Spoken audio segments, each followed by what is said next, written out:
अगला बेटा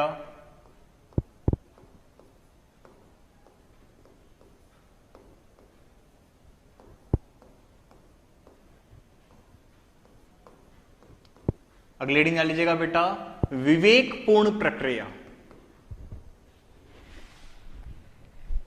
विवेकपूर्ण प्रक्रिया। देखिए बेटा, ऐसा नहीं है कि प्रबंध जो है, प्रबंध वो कोई भी व्यक्ति कर सकता है।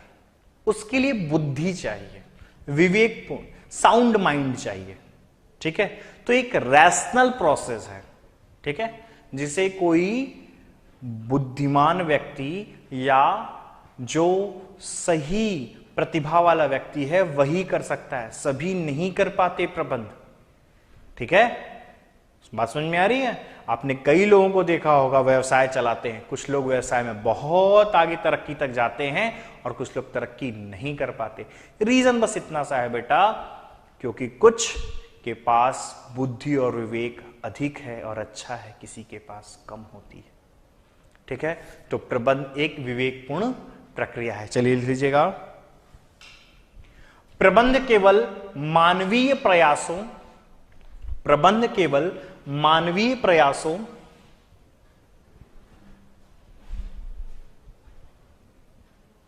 एवं लक्ष्य, मानवीय प्रयासों एवं लक्ष्य की प्राप्ति, एवं लक्ष्य की प्राप्ति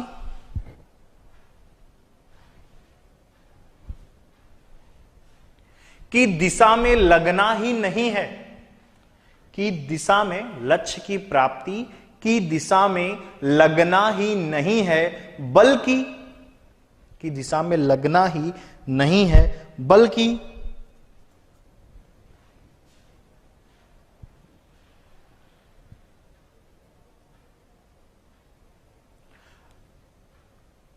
उचित समय पर, बल्कि उचित समय पर वह कम से कम लागत में, वह कम से कम लागत में कार्य को, उचित समय पर वह कम से कम लागत में कार्य को संपादित करना भी, संपादित करना भी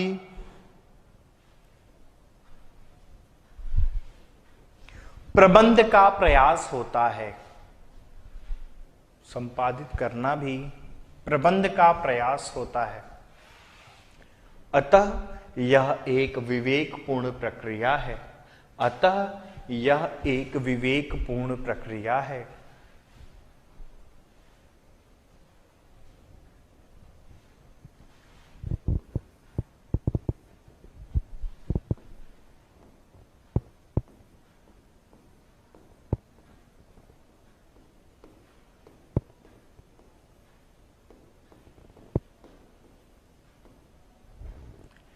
अगला बेटा सार्वभौमिक। अगला क्या है बेटा? सार्वभौमिक। इंग्लिश में बेटा यूनिवर्सल कहते हैं, जो हर जगह व्याप्त हो। ठीक है,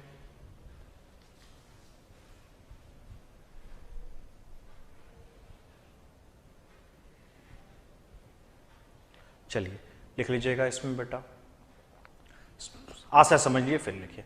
सार्वभौमिक का आशय बेटा यूनिवर्सल, जो हर जगह व्याप्त हो। ठीक, प्रबंध बेटा मैंने कल ही बताया था, जब अर्थ बताया था कि ऐसा नहीं है कि प्रबंध सिर्फ और सिर्फ व्यवसाय में होता है। प्रबंध बेटा व्यवसाय के अतिरिक्त आप किसी संस्था में देख लीजिए, जैसे स्कूल हुए, हॉस्पिटल हुआ, इवन आपके स्वयं के घर में, इवन आपके खर्चों में हम भी तो प्रबंध करते रहते हैं कि ऐसे पढ़ाई करनी, इन चीजों को ऐसे तय करना है ना? जब हम स्कूल में एडमिशन लेते हैं तो सत्र के स्टार्टिंग से लेके एंड तक डिसाइड करते हैं कि सिलेबस को कितने भाग में बांट कर कैसे कैसे पढ़ेंगे। अब जब आप किसी बाहर स्कूल में या फिर कॉलेज में एडमिशन लेते हैं तो आप देखते हैं कि हम स्टार्टिंग से कहाँ रहेंगे, कितने बजट में हम रहना शुरू करेंगे और कैसे कितना खर्च लगेगा, होता है ना? तो आप प्रबंध करते रहते हैं। तो प्रबंध सार्वभौमिक है, एक जगह पे व्याप्त नहीं है, सर्वत्र है, यानी कि हर जगह अप्लीकेबल होता है, हर जगह इसका प्रयोग है।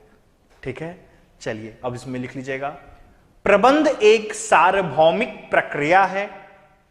देखिए इसके अंतर्गत प्रबंध एक सार्वभौमिक प्रक्रिया है।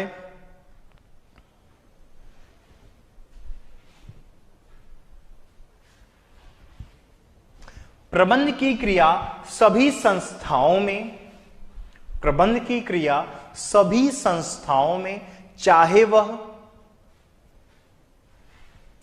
प्रबंध की क्रिया सभी संस्थाओं में, चाहे वह व्यावसायिक संस्था हो, चाहे वह व्यावसायिक संस्था हो,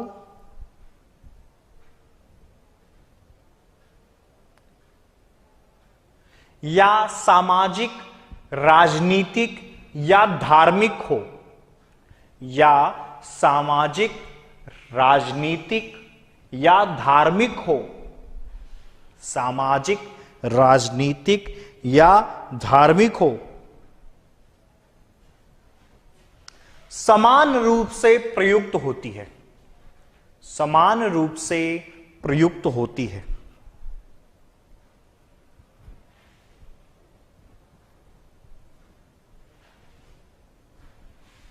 क्लियर हो गया बेटा?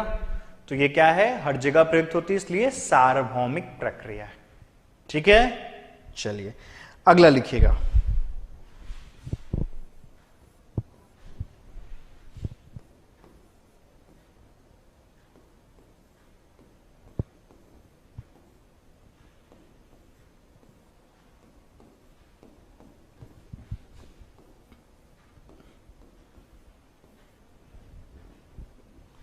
कला एवं विज्ञान दोनों।